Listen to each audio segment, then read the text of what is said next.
한번 따라할까요? 누가 다스리는가? 사무엘상 24장의 말씀을 가지고 깊어지는 영성이라고 하는 제목으로 말씀을 드렸었습니다.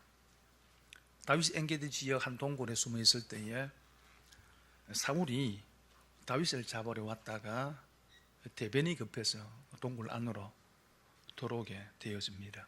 무장도 하지 않고 호위병도 없이 홀로 캄캄한 동굴로 들어와서 볼일을 보고 있습니다. 다윗에게 제로의 기회가 찾아왔죠. 지금까지 겪어왔던 그 모든 고난을 해결할 수 있는, 그리고 단번에 이스라엘 왕위에 오를 수 있는 제로의 기회였습니다. 다윗의 신하들도 다윗에게 이렇게 조언을 합니다. 하나님이 주신 기회입니다. 이 기회를 놓치지 마십시오 하고 조언을 합니다. 그럼에도 불구하고 다윗은 사울을 죽이지 아니하고 사울의 옷자락만 조금 베어 사울을 살려줍니다. 이유는 하나님께서 세우신 사람이라는 겁니다. 하나님께서 기름 부어 세우신 사람이기 때문에 그를 해하는 것이 하나님께서 금하신 것이라는 거죠. 그리고 원수 갚는 것은 하나님의 소관이라는 겁니다. 그래서 자신의 손으로 사울을 해치지 않고 사울의 악행에 대해서 악으로 갚는 것이 아니라 선으로 대했습니다. 그런데 오늘 그런 유사한 일이 사무엘상 26장에 다시 한번 반복됩니다. 다윗이 광야 하길라산에 숨어 있다는 정보를 누군가가 사울에게 전하게 되고 사울이 그 얘기를 듣고 3천의 군사를 이끌어 다윗을 잡으려 왔습니다. 다윗 역시 사울이 왔다는 소식을 듣고 그 상황을 알아보기 위해서 정탐꾼을 보냅니다. 그리고 사울의 상황을 다 알고 조금 높은 곳에 올라가서 사울의 진영을 관찰해 보니까 사울이 진영 가운데 있고, 그리고 사울 주위로 군사들이 진을 치고 있는 것이 보였습니다. 그리고 그날 밤에 다윗은 아비새라고 하는 장수를 데리고 단둘이서 사울의 군대 깊은 곳에 들어갑니다. 가서 보니 사울은 깊은 잠에 빠져 있습니다. 그리고 그의 머리 곁에 창이 꽂혀 있었고 사울의 군사령관 아브넬을 비롯한 모든 군사들이 잠들어 있었습니다. 사울을 죽일 수 있는 또 한 번의 기회가 찾아온 겁니다. 하지만 다윗은 사울을 죽이지 않고 사울의 물병과 창만 뽑아서 가져옵니다. 사울의 창과 물병은 뭘 이야기합니까? 다윗이 사울을 충분히 죽일 수 있었다라고 하는 증거들이지요. 그 증거들만 가지고 돌아옵니다. 다윗은 사울을 죽일 수 있는 두 번째 기회, 그 역시도 그냥 흘러 보내어 버립니다. 그러면서 오늘 본문은 다윗을 죽이려고 악착같이 다윗을 쫓아가는 사울의 모습과 그런 사울에 대해서 오히려 악으로 대하지 않고 사울을 다시 살려주는 다윗의 모습이 서로 대조되어 있습니다. 오늘 이 말씀을 통해서 살펴볼 것은, 첫째는 사울은 왜 다윗을 그토록 죽이려 하는가 하는 겁니다.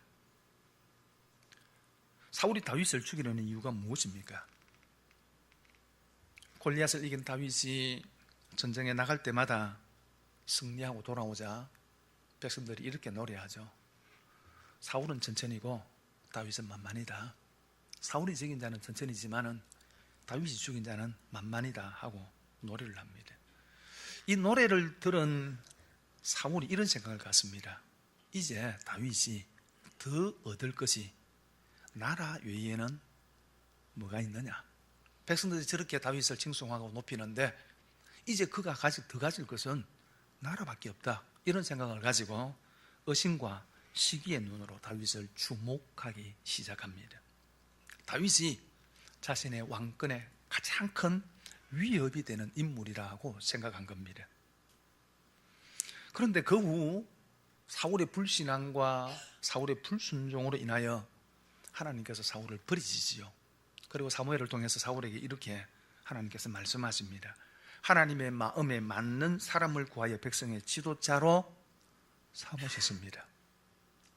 오늘 이스라엘 나라를 왕에게서 떼어 왕보다도 나은 왕의 이웃에게 주셨습니다 하고 이야기를 합니다. 통보하죠. 여러분, 그 사람이 누구입니까? 다윗입니다. 그리고 이 사실에 대해서 사울 역시도 결국은 인정합니다. 사무엘상 24장 20절과 21절에 보니까 보라, 나는 네가 반드시 왕이 될 것을 알고 이스라엘 나라가 내 손에 견고히 설 것을 아노니 그런즉 너는 내 후손을 끊지 아니하며 내 아버지 집에서 내 이름을 멸하지 아니할 것을 이제 여호와의 이름으로 내게 맹세하라, 그렇게 이야기를 합니다. 엔게디 동굴에서 다윗이 사울을 살려주자 사울이 그 다윗에게 하는 얘기입니다. 네가 왕이 될 것을 내가 안다. 이스라엘 나라가 너에 의해서 국군이 세워질 것을 나도 안다. 그러니 나중에 네가 왕이 될 때에 내 후손을 멸하지 마라. 내 자손들을 살려달라 라고 그렇게 부탁하면서 이 일에 네가 맹세하면 좋겠다. 그래서 다윗이 사울에게 맹세하고 약속을 합니다. 여러분, 그러면은 이 정도 되면은 이제 다윗을 쫓아가는 것을 그만두어야 되는 거 아닙니까? 이제는 좀 다윗을 놓아줘야 되는 것 아닙니까?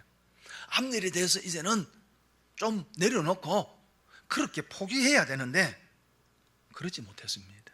다시 삼천의 군대를 일으켜서 다윗을 잡으려고 하길라 산까지 이르게 되어지죠.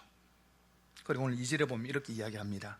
사울이 일어나 십광야에 다윗을 찾으려고 이스라엘에서 택한 사람 3,000명과 함께 십광야에 내려가서 그렇게 말씀을 합니다. 사울이 일어나 그렇게 말합니다. 다윗이 하길라 산에 숨어 있다라고 하는 정보를 들은 다윗이 조금도 지체하지 않고 일어났다는 것입니다. 곧 바로 다윗을 잡기 위해서 행동을 취했다는 것입니다. 얼마 전에 다윗에 의해서 그 생명이 보존되었음에도 불구하고 그 모든 것들은 깡그리 다 잊어버린 것처럼 조금도 망설임이 없이 다윗을 잡기 위해서 즉각적인 행동을 취했다는 거예요. 그리고 다윗을 찾으려고 그렇게 말합니다. 온 심려를 기울여서 찾았다는 것입니다. 단순히 그냥 사울을 덤성덤성 다윗을 찾은 것이 아니고 독수리가 먹이를 찾아 수색하듯 다윗을 잡으려고 철저하게 찾았다는 것입니다. 이 표현에는 이번만큼은 내가 반드시 다윗을 찾아 다윗을 죽이리라 라고 하는 결의가 포함되어 있는 의미예요. 왜 이래요? 사울이 왜 이래요? 뭐 때문에 그렇게 다윗을 죽이려 합니까? 그 첫 번째 이유는 사울은 참된 회개가 없었습니다. 사울에게는 참된 회개가 없었습니다. 사울은 다윗이 자신을 이어 왕이 될 것을 알았습니다. 다윗을 쫓는 자신의 노력이 사실은 성공하지 못할 것을 알았습니다. 다윗이 하나님께서 세우실 왕이라는 것도 알았습니다. 그럼에도 불구하고 그가 다윗을 죽이려 했던 그 악행에 대해서 회개하지는 않습니다. 이스라엘 왕은 하나님이 세우시고 이방 왕처럼 절대적인 권력을 가지고 나라를 통치하는 것이 아니라 하나님의 말씀에 온전히 순종하는 왕인 것을 알았음에도 불구하고 그가 행했던 악행에 대해서 사울은 회개하지 않았습니다. 참된 회개가 없으면 마음의 악함이 다시 일어납니다. 오늘 절에 보니까 10사람이 기브아에 와서 사울에게 말하여 이르되 다윗이 광야 하길라 산에 숨지 아니하였나이까 하매 사람들이 와서 다윗이 하길라 산에 숨었습니다 라고 하는 정보를 사울에게 알려주자 그 말을 듣자마자 사울이 일어났다는 겁니다. 어쩌면 이전에 다윗이 그를 살려준 것 때문에 좀 잠잠하게 있었는데 사람들이 와서 다윗이 하길라 산에 숨었습니다 라고 이야기를 하니까 그 말을 듣자 그 안에 악이 되살아난 거예요. 여러분, 우리 안에 있는 악함에 대해서 우리가 하나님 앞에 철저하게 회개하지 않으면 그 죄성이 다시 살아납니다. 어떤 계기가 주어지면 다시 일어납니다. 평상시에는 그것이 해결된 것처럼 보입니다. 문제가 없는 것처럼 보입니다. 믿음 좋은 사람처럼 보입니다. 하지만 어떤 기회가 주어지면 본색이 드러나는 겁니다. 누군가가 무엇인가가 건드리면은 벌떡 일어나는 거예요. 이전에 한번 말씀을 드렸습니다만은 제가 옛날에 살 때 집집마다 꾸중물통이라는 게 있었어요. 음식 찌꺼기를 그 통에 모아두면은 돼지 치는 분이 다니면서 그것들을 수거를 해가는 겁니다. 여러분, 통에 찌꺼기가 모이고 물도 좀 이렇게 담겨지고 뭐 국먹은 거는 다 거기에 이제 다 부어두니까, 그래서 어느 정도 모이면은 요 찌꺼기는 미리 밑으로 가라앉고 맑은 물만 이렇게 위에 딱 떠인 거예요. 언뜻 보면 깨끗한 물처럼 보여요. 근데 아들이 지나가다가 발로 툭 건드리면 어떻습니까? 밑에 깔아지는 고춧가루가 막 또 올라옵니다. 밥풀떼기도 막 또 올라오고. 우리의 마음도 마찬가지예요. 그런 거예요. 우리가 정말 하나님 앞에 철저하게 회개하지 않으면 평상시에는 드러나지 않지만 누가 건드리면 드러나는 거예요. 내 안에 가라앉아 있던 온갖 더러운 것들이, 죄성들이 올라오는 거예요. 이전의 성품들이 막 올라오는 거예요. 사울이 그래였습니다. 그리고 또 한 가지 이유는, 보다 근본적인 이유는 사울은 하나님께 붙들린 사람이 아니었습니다. 하나님의 말씀과 그 하나님의 뜻에 붙들린 삶을 사는 사람이 아니었습니다. 자신의 욕심과 자신의 생각에 붙들려 사는 사람이었고, 자신의 인간적인 욕구와 욕망에 붙들려 사는 사람이었어요. 역대 10장의 말씀에 보면은 사울에 대해서 이렇게 평가를 합니다. 13절과 14절에 보니까 그가 여호와의 말씀을 지키지 아니하고 또 신접한 자에게 가르치기를 청하고 여호와께 묻지 아니하였으므로 여호와께서 그를 죽이시고 그 나라를 이새의 아들 다윗에게 넘겨주셨더라. 사울이 죽고 난 이후에 사울이라는 한 사람에 대한 성경의 평가입니다. 그는 하나님의 말씀을 지키지 않고 하나님께 묻지 않는 사람이었습니다. 신접한 무당에게 찾아가서는 물었지만은 하나님께는 묻지 않고 하나님께 기도하지 않은 사람이었습니다. 다시 말하면 사울은 하나님과 상관없이 사는 사람이었습니다. 하나님의 뜻과 하나님의 말씀과 상관없이 사는 사람이었습니다. 그는 하나님의 다스림을 받는 사람이 아니었습니다. 그러니 다윗을 향한 하나님의 계획과 뜻이 분명함에도 불구하고 그것을 받아들이지 못하는 겁니다. 아니, 거부하는 겁니다.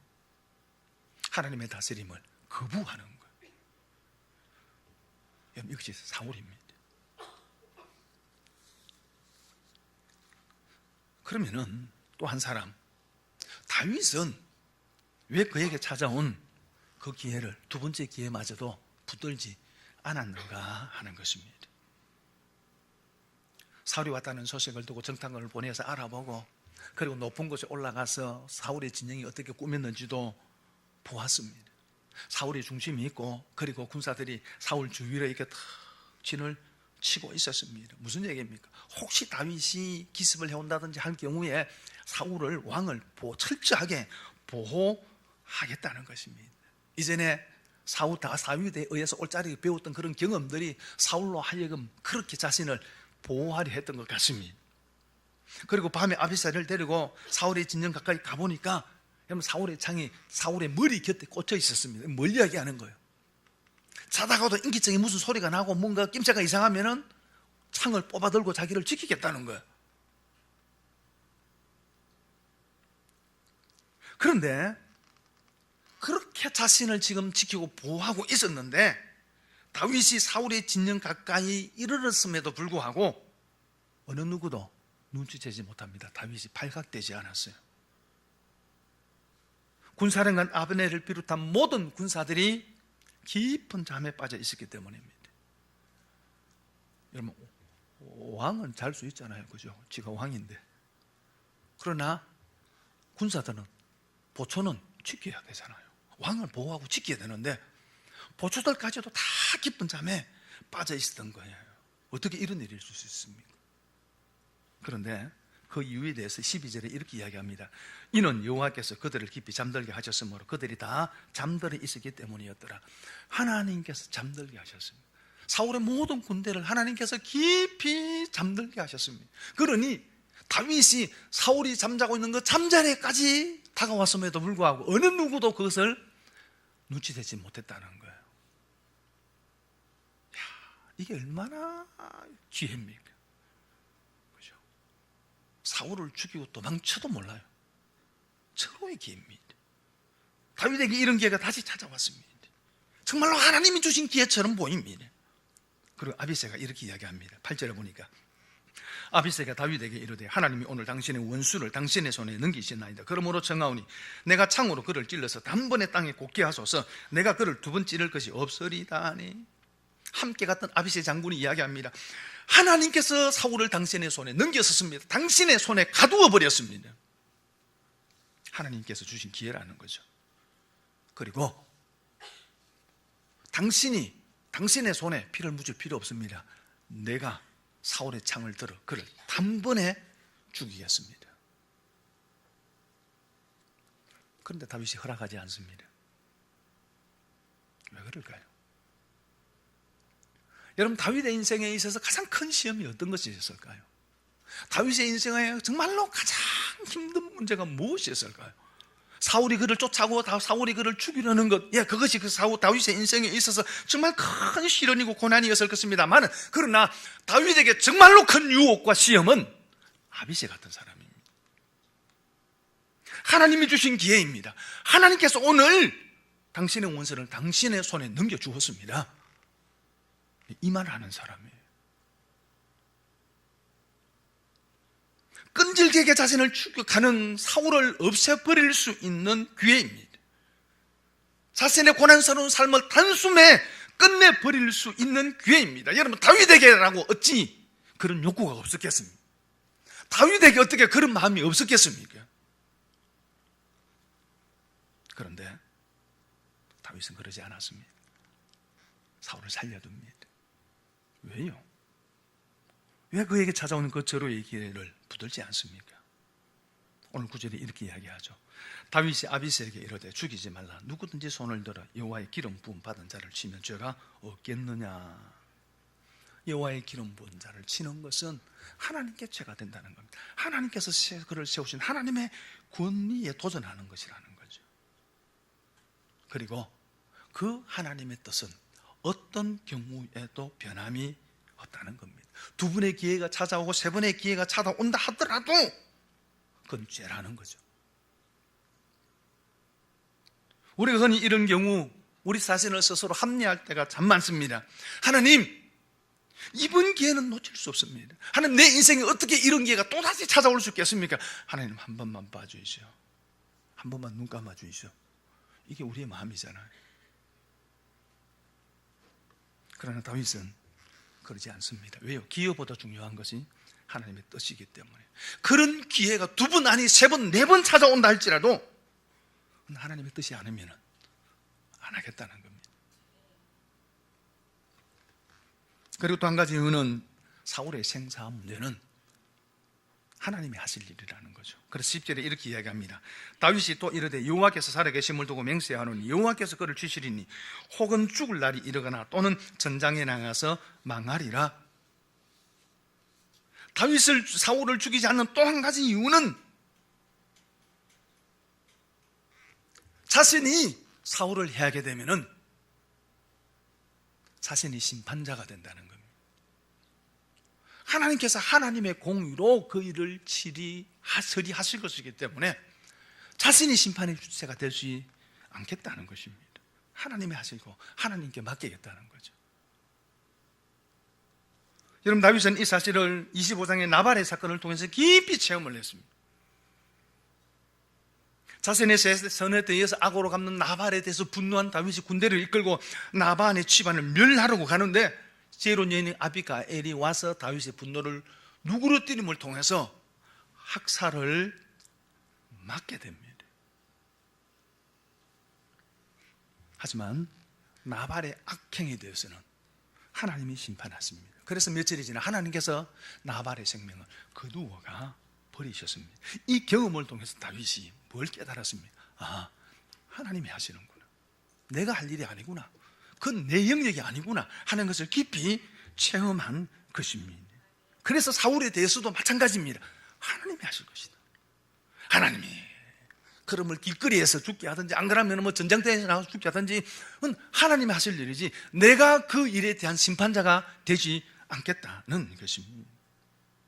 여러분, 이를 통해서 분명히 드러나는 것이 무엇입니까? 다윗은 하나님의 사람이라는 것입니다. 다윗은 하나님의 다스림을 받는 사람이라는 것입니다. 그가 행동하고 무언가를 결정할 때 가장 중요한 동의는 하나님이고 하나님의 말씀이라는 겁니다. 자신의 감정도 아니고 자신의 기분도 아니고 자신의 유익도 아니라는 것입니다. 그런 다윗을 두고 성경은 뭐라고 이야기합니까? 하나님의 마음에 합한 사람이다. 하나님의 마음에 맞는 사람이다. 하나님의 마음을 따라가는 사람이다. 여러분, 다윗은 언제나 하나님의 마음을 따라가는 사람이었습니다. 그에게 가장 중요한 것은 하나님이었습니다. 하나님의 뜻이었고 하나님의 말씀이었습니다. 여러분, 이것이 사울과 다윗의 근본적인 차이입니다. 다윗은 하나님의 다스림을 거부하는 사람이지만 사울은, 그러나 다윗은 하나님의 다스림 속에 있는 사람이에요. 성도는 어떤 사람입니까? 성도는 어떤 삶을 살아가는 사람입니까? 하나님의 뜻대로 살아가는 사람입니다. 하나님의 다스림 안에 살아가는 사람입니다. 성도의 삶의 모든 행동과 모든 결정과 판단의 기준은 여호와 하나님이고 하나님의 말씀입니다. 여러분, 우리가 주님 앞에 서는 선언까지 우리가 싸워야 될 싸움이 이 싸움이에요. 때로는 아비새 같은 사람들이 이야기합니다. 기회라고 이야기를 합니다. 그러나 그것이 하나님께서 원하시는 것이 아니라면은 그 하나님의 다스림 속에 그 일을 내려놓고 포기하는 싸움이에요. 때로는 내가 하고 싶지 않은 일이지만 그러나 그것이 하나님께서 원하시는 일이라면은 그 하나님의 뜻에 순종하는 싸움이에요. 여러분, 이 싸움을 평생 해야 됩니다. 이 싸움에 지면 안 됩니다. 그런데 사단은 끊임없이 우리로 하여금 이 싸움에서 하나님을 거부하기를, 하나님의 뜻을 거부하고 자신의 뜻대로 살아가기를 유혹하고 미혹합니다. 하나님께서 세상을 만드시고, 여러분, 에덴 동산을 만드시고 아담으로 하여금 그 에덴 동산을 다스리게 하시죠. 그러면서 하나님께서 아담에게 주신 말씀이 뭡니까? 창세기 2장 16절과 17절에 여호와 하나님이 그 사람에게 명하여 이르되 동산 각종 나무의 열매는 네가 임의로 먹되 선악을 알게 하는 나무의 열매는 먹지 말라. 네가 먹는 날에는 반드시 죽으리라 하시니라. 하나님께서 동산 중앙에 선악을 알게 하는 나무를 두시고 그 선악에 아는 나무를 먹지 마라. 먹는 날에는 네가 반드시 죽을 것이다 라고 그렇게 말씀을 하십니다. 우리 이 말씀을 읽을 때마다 늘 질문하는 분들이 있잖아요. 선악과를 왜 두셨습니까? 하나님께 따먹지 마, 따먹을 줄 알고 만드셨으니까 하나님이 제 원인이 아닙니까? 먹지 말라 하면 더 먹고 싶은데. 온갖 질문을 합니다. 온갖 질문을. 왜 선악과를 두었을까요? 여러분, 하나님은 사람을 만드실 때 하나님의 형상으로 만드셨어요. 하나님의 성품을 닮은 존재로 사람을 만드셨습니다. 그래서 사람에게는 짐승에게 없는 인격이 있습니다. 짐승에게 없는 생각하는 능력이 있고요. 짐승에게 없는 영혼이 있습니다. 그리고 그 인간에게 땅을 다스리고 정복하라고 하는 왕적 권세를 주었습니다. 그래서 네가 에덴 동산에 있는 모든 것들은 네 임의로 먹을 수 있다. 그러면서 하나님께 단 하나의 단서를 주었습니다. 그게 뭡니까? 선악을 알게 하는 나무의 열매만은 먹지 말라. 왜 그렇게 먹지 말라 그랬었을까요? 인간의 한계를 정하신 겁니다. 이를 통해서 하나님께서 아담에게, 인간에게 이야기합니다. 너는 인간이다.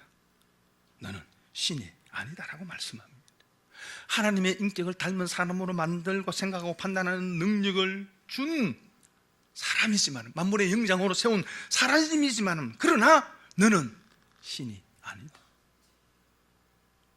너 위에 너를 만드신 하나님이 있고 그 하나님의 말씀 아래 살아가는 것이, 순종하며 사는 것이 인간의 삶이다라고 말씀하시는 겁니다. 하나님이 째째해서 다른 거 다 먹어도 되는데 그거 하나 딱 두고 이거 먹지 마라, 그렇게 하신 것이 아니라는 거죠.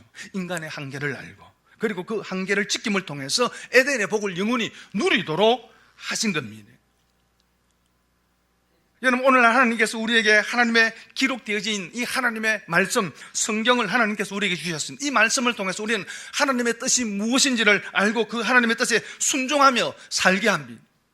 여러분, 그리스도인은 이 하나님의 말씀에 순종하는 것이 그리스도인의 삶입니다. 그런데 이 성경을 신학적 용어로 정경이라고 합니다. 캐논이라는 말입니다. 뜻은 기준, 잣대라는 말이에요. 이 하나님의 말씀이 우리의 인생의 기준이고 잣대라는 것입니다. 그리고 이 말씀을 우리에게 주신 것이 하나님께서 우리에게 주신 최고의 복입니다. 여러분, 하나님께서 에덴 동산에서 여러분 아담의 삶의 기준으로 준 것이 있습니다. 그게 뭡니까? 선악과입니다. 선악과 열매를 먹지 말라라고 하신 하나님의 말씀입니다. 그러므로 아담은 그 하나님의 말씀에 순종함으로 자신이 하나님께로부터 지음받은 존재이고 하나님을 경배하고 예배하는 사람이라는 것을 날마다 확인해야 합니다. 여러분, 그 선악과가 어디에 있었다고요? 동선 중앙에 있었지 않습니까? 중앙의 의미가 뭡니까? 중심입니다. 에덴의 삶의 중심에 하나님께서 그 말씀을 주신 겁니다. 하나님만이 왕이시고 그 하나님의 다스림을 받는 인생이 복된 인생이라는 것입니다. 여러분, 그러므로 인간의 행복은 그 하나님의 다스림 안에 있는 것입니다. 그런데 사탄은 유혹합니다. 뭐라고 유혹합니까? 어떻게 하와에게 유혹합니까? 하나님 같이 될 수 있다는 겁니다. 선악과를 먹으면 하나님 같이 될 수 있다는 겁니다. 네가 하나님이 될 수 있다는 겁니다. 네 인생의 주인은 네가 될 수 있다는 거죠.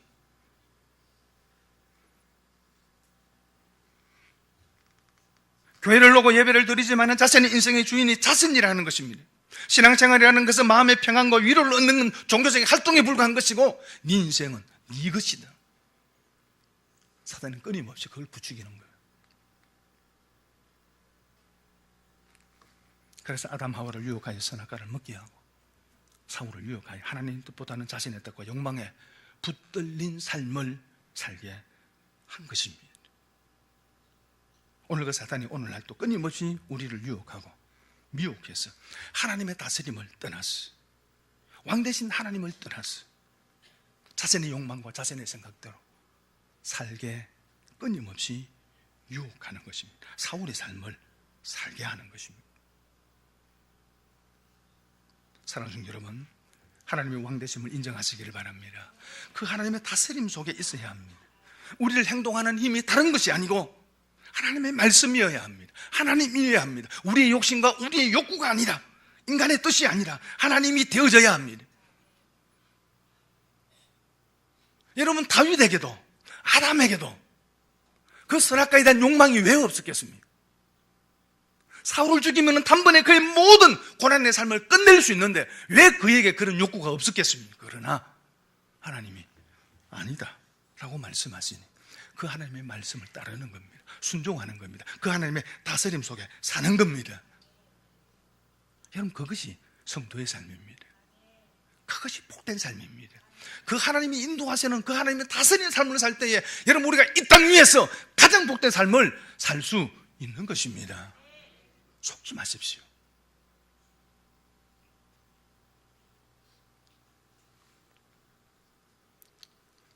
여러분, 똥개가 맛있는 음식 냄새를 맡으면 막 음식이 있는 곳으로 막 달려가려 그러잖아요. 그죠? 근데 똥개를 붙들어 두는 방법이 뭐예요? 말뚝에 묶어 두는 거죠.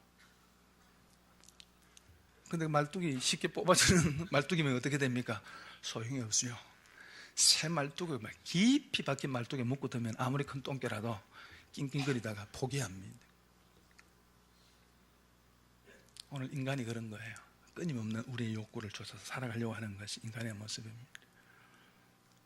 우리를 말씀에 묶어 두지 않으면요, 마음대로 살고 싶어 하는 것이 인간이에요. 그러면 말씀에 묶어 둬야 합니다. 하나님에게 묶어 둬야 됩니다. 그래서 하나님의 붙들린 삶을 살고 하나님 다스리는 삶을 살아가야 합니다. 여러분, 그것이 우리 인생을 가장 복되게 하는 거예요.